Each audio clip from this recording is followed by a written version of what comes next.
Всем привет, это Бегемот СПБ. Продолжаем про мотор. Про замену цепи спрашивали, но тут все элементарно. Ставите насос в метки, ставите распредвалы в метки, снимаете башмаки, гидронатяжитель. Ставите так же, как это было.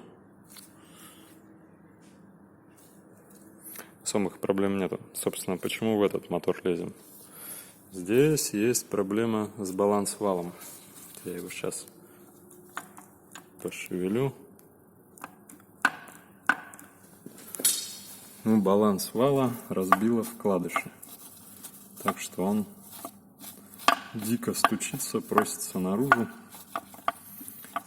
Издает страшный стук. И в связи с тем, что у него разбило вкладыш и он выпал, давление масла очень низкое, потому что вытекает все. Так что балансиры на этом моторе будем удалять. И попутно поменяем вкладыши шатунные.